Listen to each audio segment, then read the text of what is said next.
你以为自己每天都在做选择，起床、吃什么、穿什么、说什么、做什么，可事实上，大多数人的一天从醒来那刻起就已经被程序安排好了。那些所谓的选择，不过是无数过去记忆与情绪的自动反应。你可能觉得自己有自由意志，但其实你只是被一个名为潜意识的系统所操控，它不需要你的同意，就能让你重复昨天的所有行为。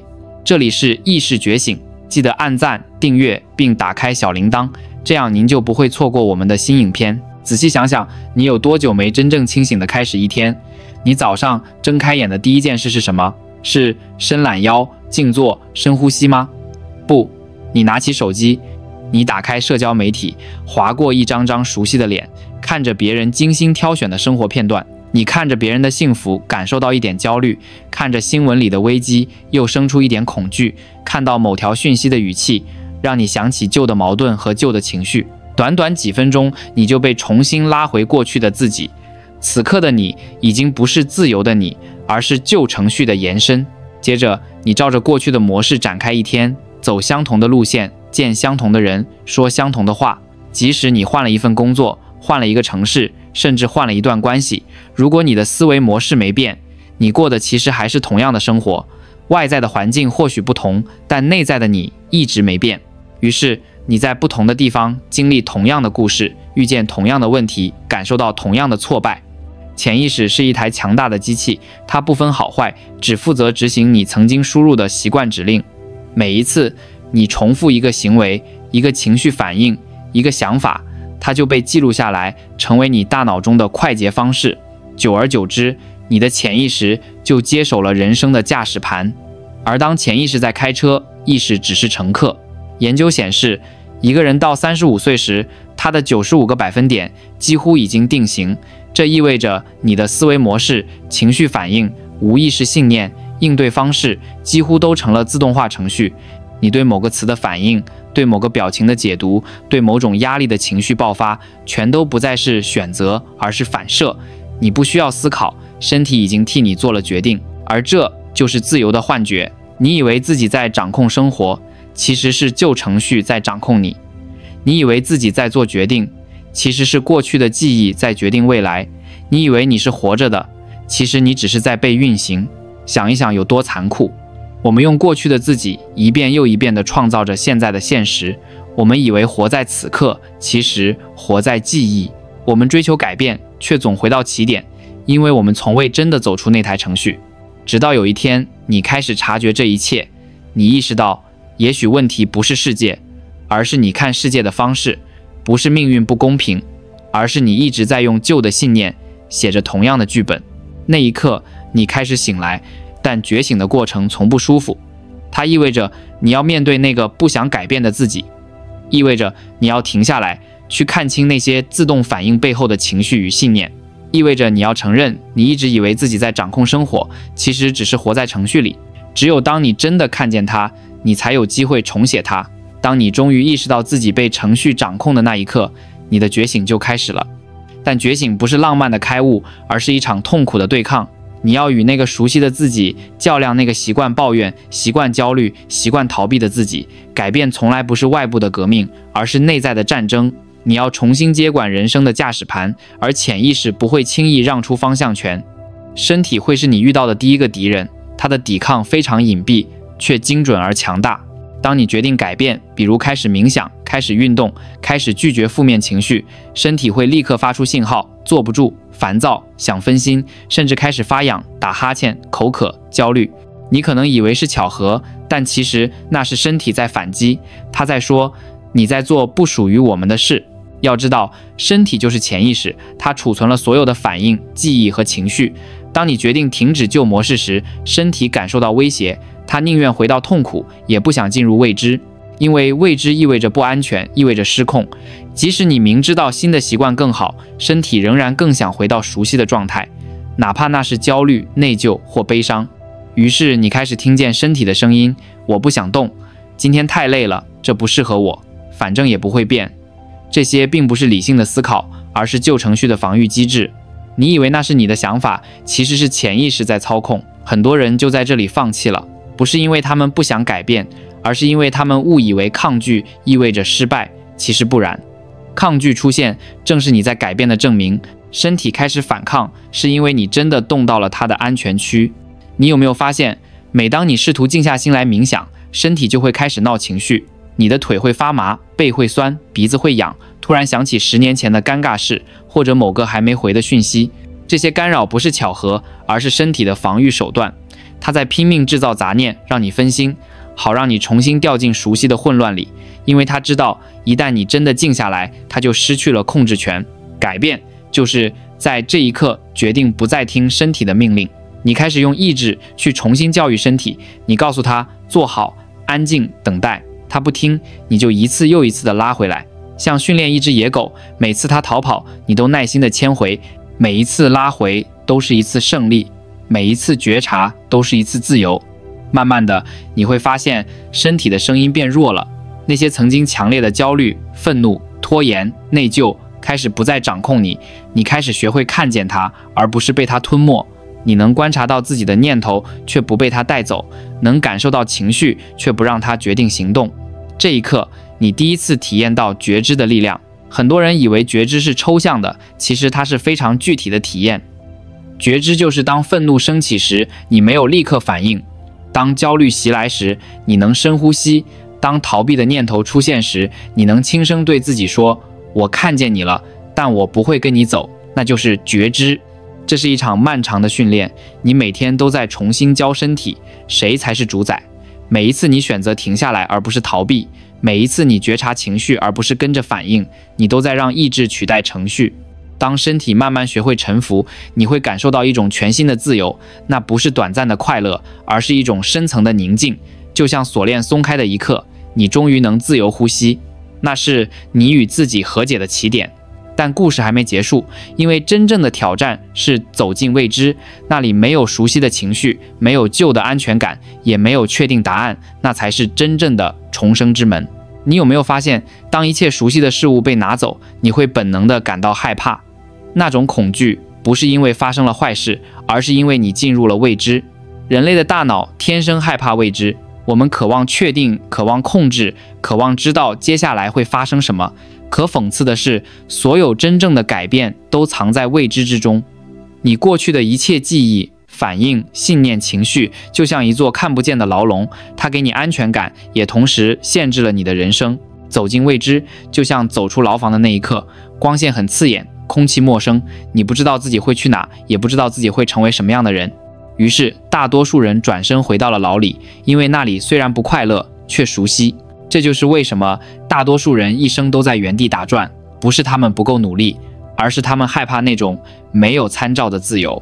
未知就像一片深河，过去的自己在河的一边，未来的自己在另一边。要渡过去，你必须跳下去，而身体知道，一旦成功，它就会死去。那个被恐惧、焦虑、痛苦维系的旧我会被新的意识取代，于是身体拼命阻止你。它让你怀疑，让你拖延，让你突然想起无关紧要的事，甚至让你感到疲倦、头痛、心慌。因为只要你放弃，它就能继续活着。冥想就是在这条河里练习游泳的过程，它是通往未知世界的门。你静坐、闭眼，让思绪流动，不是为了逃避现实，而是为了穿越它。每一次你安静下来，不再喂养旧情绪，你就在削弱潜意识的力量，你开始掌控内在的频率。当你进入深层冥想，你会感受到脑波的改变，从紧张的贝塔波慢慢降到平稳的阿尔法波，甚至更深的西塔波。那一刻，你不再只是头脑，而是一种纯粹的觉知。你的思维变慢，呼吸变柔，身体的边界似乎消失。你不再被过去的故事定义，不再被身份角色标签绑住。你开始触碰到一个更大的自己，那个一直被噪音掩盖的真实之我。很多人以为冥想是宗教行为，其实不是，它是一种重置。当你通过冥想让大脑波动放缓，你就像在电脑里进入系统设置界面，终于能修改那些自动运行的程式。你能看见自己的习惯、信念和情绪反应，然后选择删除、替换、重写。未知并不可怕，可怕的是你一直拒绝进入它，因为未知是未来的诞生地，所有的创造力、灵感、直觉转变全都从那里来。你想要的那种新人生，不在过去的经验里，也不在逻辑的推算里，而是在未知的那一片空。当你停止控制，停止预测，停止抓住熟悉的痛苦，新的能量才有机会进入。在冥想的深层状态中，你的脑波与心波同步，大脑与身体不再对立，你进入一种平衡的共振。那时，你不再只是一个在生活里挣扎的人，而是一个在意识里创造的人。你可以开始重写自己的现实，不是靠努力去改变外在，而是通过改变内在的频率，让现实随之调整。这不是神秘学，而是生物学。当你的思维和情绪一致，你的身体就会接收到全新的信号，开始释放不同的化学反应，神经系统重新连接，新的神经通路建立，你的存在状态改变了，而命运也会跟着改变。所以，当你进入未知，不要害怕，那不是失控，而是回到真正的掌控。因为在未知之中，你不再被过去定义，而是重新定义了自己。你终于不是那个被程序支配的人，而是那个能编写程序的人。当你开始接触冥想或第一次体验未知的平静时，你会发现一个震撼的真相。原来我们的大脑根本分不清想象与现实。当你闭上眼，真切地去感受一段画面，去体验一种情绪，你的大脑就会像真的经历过一样，释放出相同的化学反应。这意味着什么？意味着你可以不靠外在事件也能启动未来的自己。过去我们被教导要等有钱了再开心，等被爱了再温柔，等成功了再自信，等别人改变了再释怀。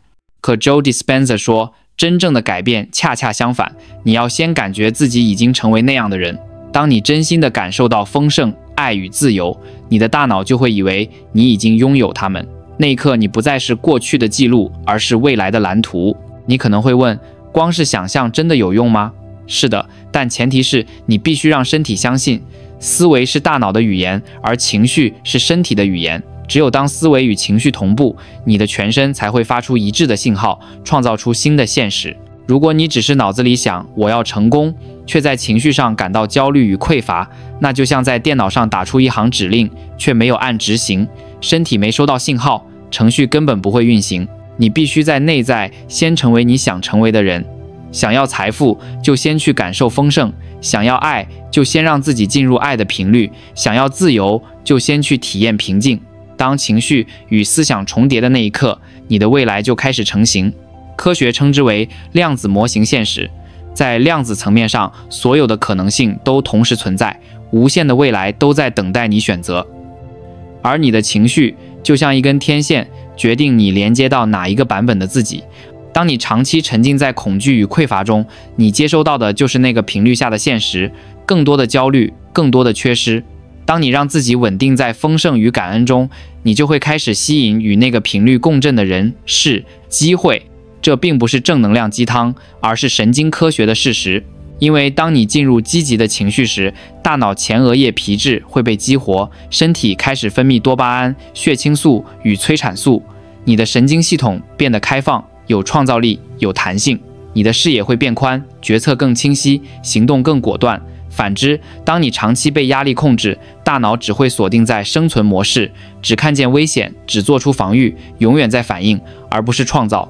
这就是为什么有些人总是在同样的循环里打转，相似的挫折，类似的关系，重复的失败。他们以为自己不够幸运，但其实是一直在用旧的情绪连接旧的现实。你无法用过去的能量去创造未来的结果。所以，当你坐在冥想中，当你闭上眼，不是逃避世界，而是在重新编写它。你开始在心中演练自己理想的未来。你看见自己健康、有活力，拥有丰盛的事业，生活在平静与爱的状态中。你不只是想象，而是去感觉自己已经在那里，感觉那种轻盈、安定、喜悦从内而外扩散。当你进入这种深层的情绪状态，你的身体开始学习这种新的化学组合，它逐渐相信这个未来已经发生。有些人说，我冥想了几天，怎么还没改变？这是最常见的误解。你练习的不是外在显化，而是内在对齐。冥想不是魔法，它是一种重新校准的过程。每一次你真切地感受新的自己，你就在重新雕刻大脑的神经网络，神经元之间形成新的连接，旧的通路被削弱。只要你持续练习，你的身体会越来越习惯新的状态，直到有一天，那种丰盛与宁静成为你的默认模式。到那时，你不再努力吸引美好的事物，而是自然地与它们共振。你走在街上就能感受到那种轻盈的能量，你与人交谈就能散发出真诚与自信，你面对挑战也能从平静中做出更高的选择。那不是你假装积极，而是你真的变成了那个版本的自己。这就是创造未来的关键，不是靠意志去争取，而是靠频率去匹配。当你在内在成为新的自己，外在世界会自动调整，去呼应你的震动。这时，你终于理解那句话的真正意义，你不是在等待未来发生，你正在成为未来本身。当你练习的够久，你会突然发现，你已经不再是那个焦虑、易怒、反应过度的自己，那种需要证明、害怕失去、总想控制的能量渐渐消失了，取而代之的是一种前所未有的平静与清明。你开始明白，外在的世界只是你内在状态的镜子，改变不是得到新东西，而是停止成为旧的人。也许过去的你总觉得命运掌握在别人手中，你抱怨环境、际遇、家庭、社会，觉得自己是被动的、被安排的。但当你真正进入觉知的状态，你会发现命运的本质其实非常简单，它不是别人给你的，而是你在每个当下选择出来的。你每天在想什么、感受什么、相信什么，这些思想与情绪的组合正在为你的人生设定方向。这听起来抽象，但其实极其具体。比如，当你总是觉得自己不够好，你的身体就会长期分泌压力荷尔蒙，你的神经系统会进入防御模式，你会吸引更多验证这种信念的事件。反之，当你深层地感受到我已经够好，你会变得开放、放松、有创造力，人际关系自然流畅，机会也会随之而来。这不是玄学，而是意识能量的自洽逻辑。大多数人之所以无法改变，不是因为他们不够聪明或不够努力，而是因为他们一直在试图用旧的自己去创造新的结果。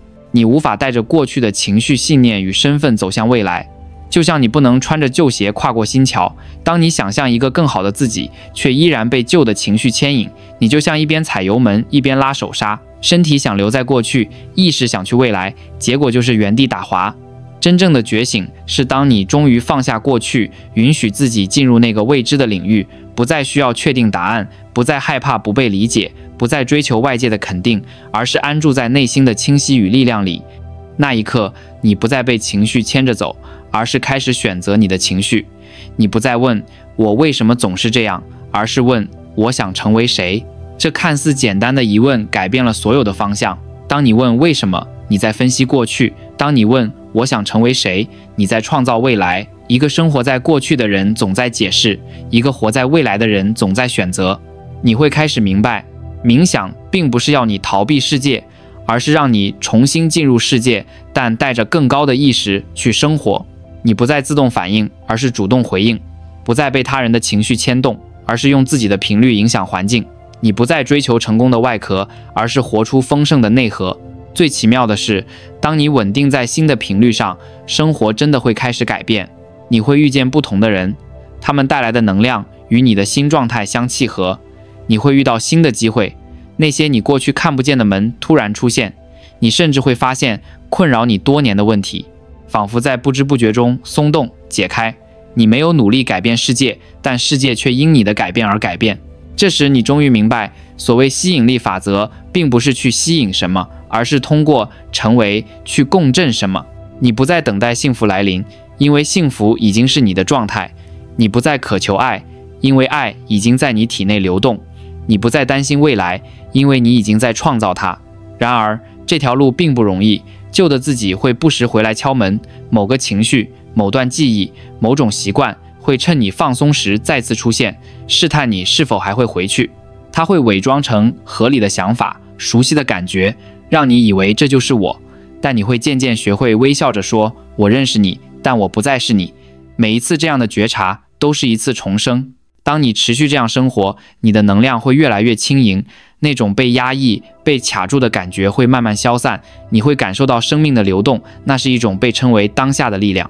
你开始明白，真正的自由不是没有约束，而是你可以在每个当下决定如何回应。你终于成为了自己生命的创造者，而不是被命运推着走的旁观者。也许有一天，当你再次早晨醒来，你会发现自己不再立刻想着问题，不再机械地重复昨天的节奏。你会先深吸一口气，感受空气流过肺部的那种平静。你会对自己轻声说：“今天是新的。”那一刻，你不只是醒来，而是真正的苏醒。你的大脑不再是过去的记录器，而是一张未来的地图。你的情绪不再是被动的反应，而是主动的创造。你不再被过去定义，而是由觉知塑造。当你能持续地保持这种状态，你的人生会自然进入流动。你会发现自己越来越常处在正确的时间，遇到正确的人，做出正确的选择。那并不是巧合，而是你终于与生命本身同步。记住，改变不是一瞬间的顿悟，而是无数个当下的选择。当你一次又一次的觉察，一次又一次的回到当下，一次又一次的对自己说：“我选择新的状态。”你就在不断的重生。每一次呼吸都是一次开始，每一个现在都是一个新的命运。你不再是过去的总和，而是未来的起点。你有没有发现，这一生我们都在努力成为一个更好的人？我们读书、工作、赚钱、结婚、养家，不断追求更多的确定与安全。可有时候，越是想掌控，越感到失控；越是努力，越觉得空虚。因为我们在用过去的意识反复创造同样的现实。真正的改变不是从努力开始，而是从看见开始。看见你每天醒来的念头，看见你身体习惯的情绪，看见你那些自动反应背后的恐惧。你不需要立刻消灭它们，只要看见，就已经是觉醒的开始。